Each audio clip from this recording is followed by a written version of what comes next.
Howdy my friends, and welcome to the channel today. I'm Luke, Thunderhead289 here on YouTube, and today I have behind me a free, to me, plow truck. So I'm super excited. I got completely destroyed by winter and moving snow last year, so I'm hoping this is the answer.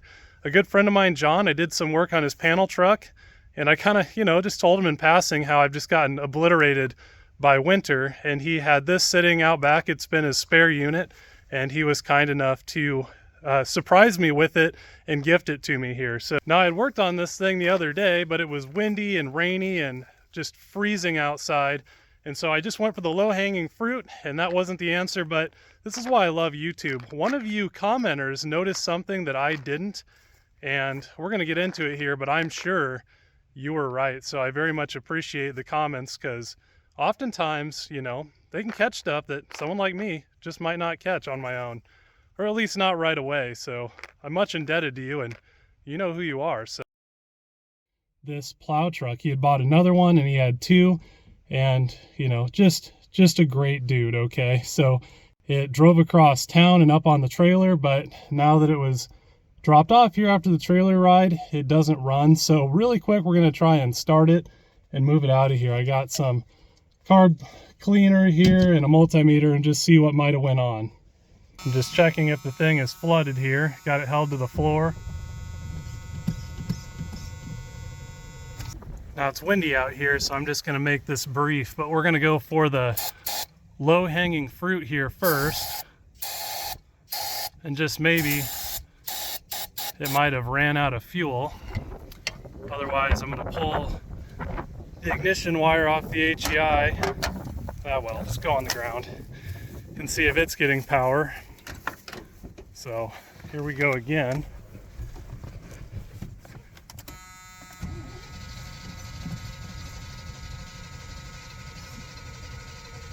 So it's not fuel related, and I've seen the accelerator pump work. So I got the main wire unhooked from the distributor, the ignition wire, and then we're very precariously grounded.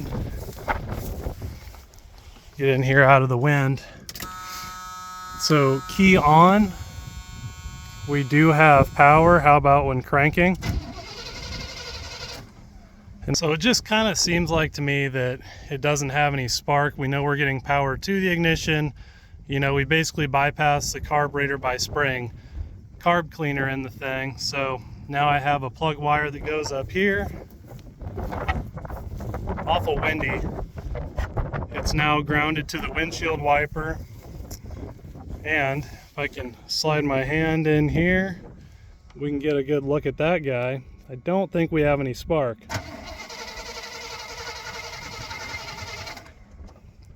And that is definitely no spark. I just happen to have a spare coil and ignition module, so I think, seeing as how I'm pretty darn sure we don't have any spark whatsoever. I've never heard it try and pop off a single time, which it's kind of weird from going onto a trailer and trailering down the road and coming off and still having power to the ignition. So it's just not normally something that I would see that would burn up the ignition module itself, or the coil, but I don't know. What do you think about your sick new whip? As I am. Oh no. Well, I married you, so obviously. Oh, you also have this. I think it's a splendid unit. Just like how I think of you. It's not helping at all. Oh, I got the cap off here, and it's a little suspicious where it looks like a pretty new cap and rotor, which probably means that the coil more than likely went bad. That actually looks like the original module, which those are usually pretty good. Here's the really interesting thing about this whole deal though. Check out the advance on that. That's doing a lot. But you can see that advance mechanism not returning whatsoever. So I don't think that's causing our spark issue, but that's not going to help us either. So I'm going to leave it fully retarded. Can you still say that on the internet? Ignition fully retarded on the advance mechanism. And I think this is a parts store coil. It just doesn't have a whole lot of rust on it. Looks pretty clean and fresh. So again, that's kind of what I'm suspicious of. Just usually the old GM stuff holds out pretty good. So it definitely has a new coil in here, which leads me to be suspicious initially, but instead of pulling it all out, I just went ahead and checked it with the multimeter here. And I'll show you how to do that. It's just so windy out here that you're not going to be able to hear me. So although I like Chevrolet ignition and HEI distributors, I do not love that they're in the back of the vehicle. So I have like 1,000 things stabbing me in my fat rolls right now, trying to lean over here, and it's super comfortable as one would imagine. Now we can all tell that this distributor is a little foobarred here, so we just want to see what we have with this engine, but obviously this distributor needs to be replaced with something that isn't worn out and destroyed. But I tried to scratch on here to make good connection. It makes you wonder if it just has bad connection to the original GM module, but just to rule all that out, we'll put in a new one, which again, parts store stuff doesn't necessarily mean it's going to work either, but that's going to be what I'm going to gamble on. So fast forward, I have attempted everything simple, replaced the module. I have now replaced the coil. I've even cut the main power wire and have an auxiliary lead running directly to the battery with a jump pack to try and get this thing to start. It's probably the magnetic pickup reluctor wheel in there, but I don't know, it just doesn't want to go. So this is kind of my last ditch effort here. To the floor, pumping it. I haven't heard it ever pop off or do a single thing. So that's not a good sign. So I think with that, my friends, thus concludes my little detour. We'll get back to the Ford up there now, but obviously this is going to take a little more effort. And instead of walking back and forth for tools, I'm just going to hook onto the thing and pull it up to the garage and put in one of my spare Chevy 350 HEI distributors, and probably everything will be all right. I know that all right, so here we go. Want to make sure we stay in first gear here.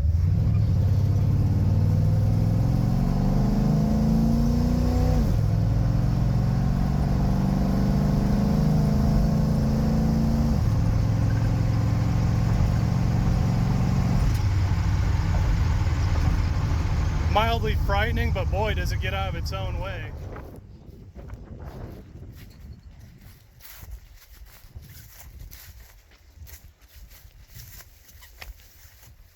So fast forward to present day here, and I was going to cheat and pull out the distributor, which ultimately I will change the distributor. As you can see, the mechanism's all wore out and everything, but I was going to, for the convenience of it, pull it up to a building, but I've already winterized all my tractors. This is actually an uncanny nice day. It's about 40 degrees and no wind, so it's tolerable. But if I can move the thing under its own power, and that would be really convenient.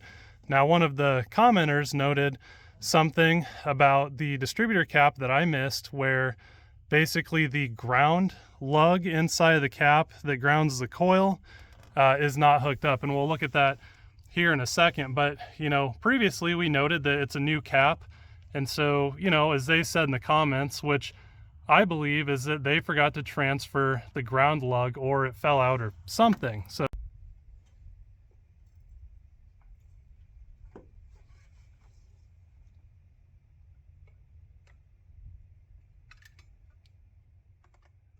now that was a good catch, my friend.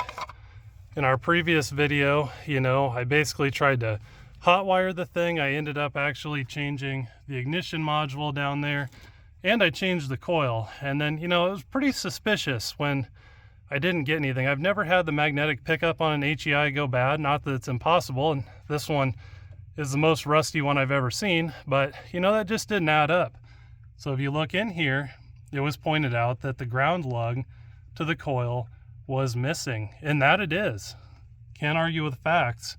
So what I'm going to try and do is steal some of my auxiliary wire, and there's a right way and a wrong way, and then there's doing the wrong thing the right way, and this is none of those. I'm going to just loop the wire here and then land it onto our ground connection on our distributor, and hopefully I can drive on out of here. And when we get this thing going, obviously I'm still going to change the distributor because of the advanced mechanism and everything, but we'll look at a correct distributor cap and rotor and see what it's supposed to look like, and it's pretty obvious what's going on here. So again, really good eye on your part. You know, I won't name you for the sake of privacy, but that was a good one.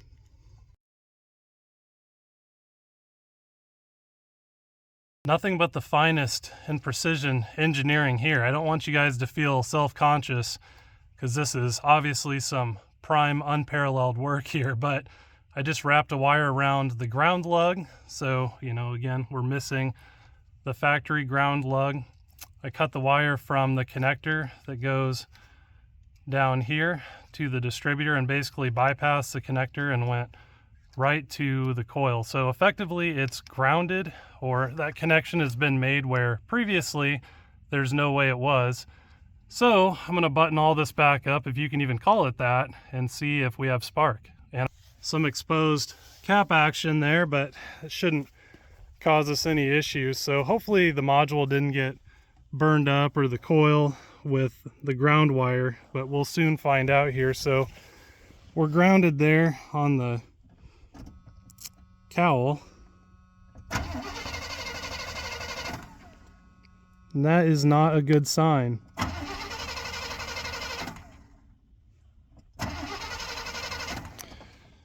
Nothing. Well, my friends, this doesn't happen very often, but I'm starting to slightly lose my patience. And if I'm not losing my patience, I'm definitely running out of light. So I need to do something relatively quick. Now, maybe it burned out the module and everything, not being grounded correctly. So I'm going to throw the old module in, and it's a part store module, so we all know how that goes. So maybe the module that I took out and the coil I took out, maybe those will work. I don't know, you know. Now I'm just playing parts canon at this point. So these are the originals that were in there, and I replaced it with, you know, very questionable part store stuff. When it fails, trust standard. I've learned not to, in fact, trust standard. Blue streak, you know, who knows? But I do know the factory GM modules are pretty good, so hopefully that's just the issue. It's a bad part store unit, and the grounding scenario didn't blow out the old modules. I'm going to try and now reinstall this without any thermal paste either, so that's good.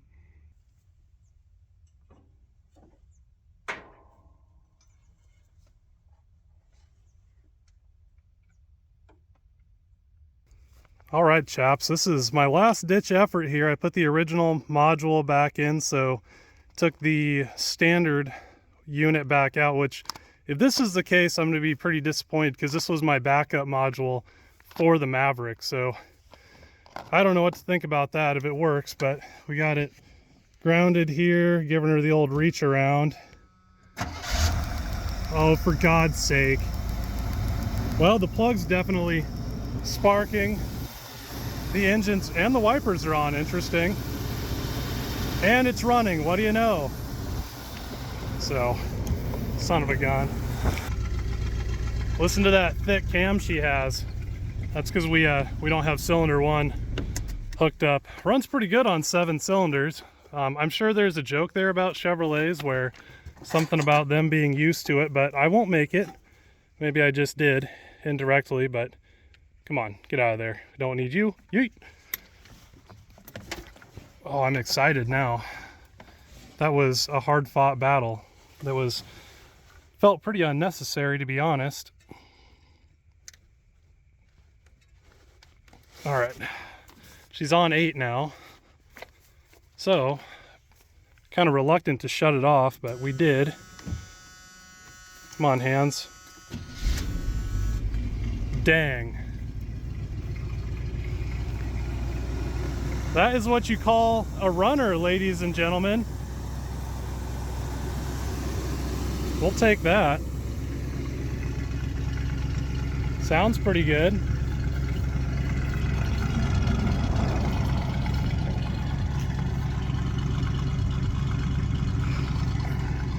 No thanks to you. See ya. Now, one could make the argument that without the ground strap in there, that burned up that standard Motor Products module, but you have to remember what it's running on right now was the module that was in it when I got it that wouldn't run. So whatever scenario that Standard Motor Products ignition module was experiencing was the same one that the ignition module that's running the engine right now was also experiencing, and you can see it's fine and runs pretty good. Man, check out these gauges. Looks like we're dang near out of fuel here. It'd be really nice if that oil pressure gauge was accurate. It sounds like a healthy engine. Charging, good. Everything. Is it on fire? For God's sake. Come on now. That is strange. How much you want to bet someone got distracted and poured oil into the that little header tube instead of into the valve cover? That is something else. That is the only spot it's coming from. There's the oil fill and there's the heat riser, or what's left of it, on the header. So suspicious.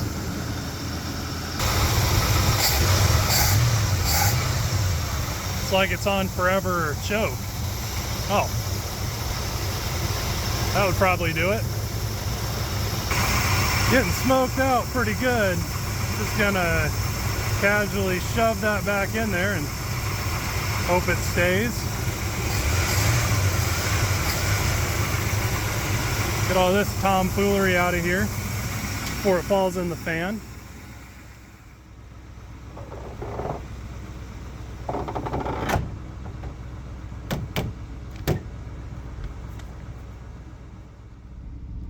All right, now the important part. So let's see if our plow works, which is, oh, that is, was that down? Oh, it turns out I can't read. Let's go up with it.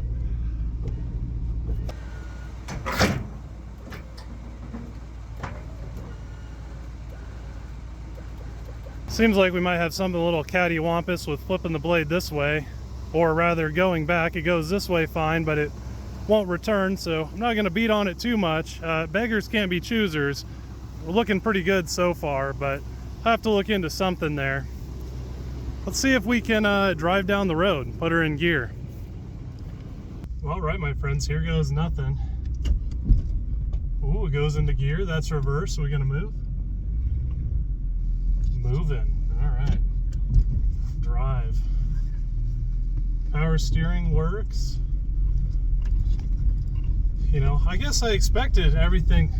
Ooh, brakes are a little questionable. I guess I expected everything to be pretty good because, you know, John said this was his backup truck, and, you know, he's a really good, honest dude.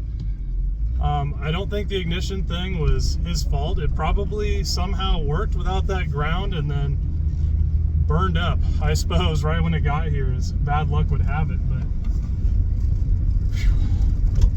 We're actually going down the road with the thing, though. Second gear. Oh man, doing pretty good. Pretty healthy little Chevrolet here. 30 pounds at idle. It's not overheating. It's running at a good temp. I can dig it. Man, what a tough son of a gun. I'll say, this is a good way to get back into Chevrolets.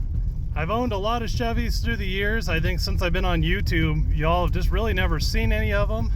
And I really haven't had many since I've been there. So I guess we're stepping back into it here. But man, the vitals look really good. I mean, the tune is absolutely atrocious on the thing. You know, the timing can't advance, the carb's all whacked out, but boy, it just feels like a tough rig, like I remember big four-wheel drive Chevrolets always being.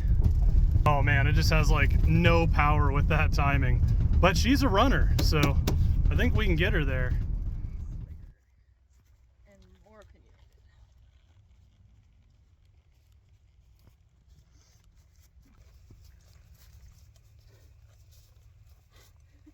Good thing she's a nice mare. Most mares would have already kicked him.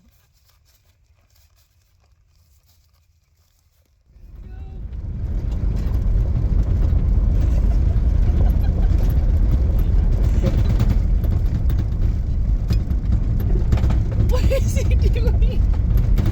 That's him.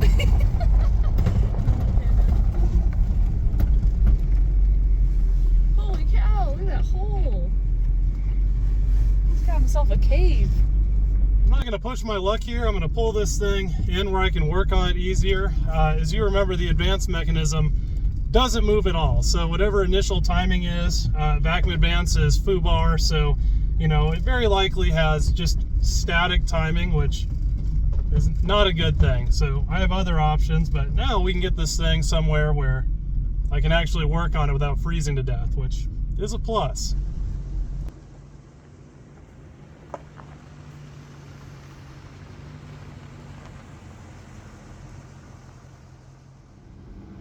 Well, I'm pretty happy with our process here, friends. Does the horn work?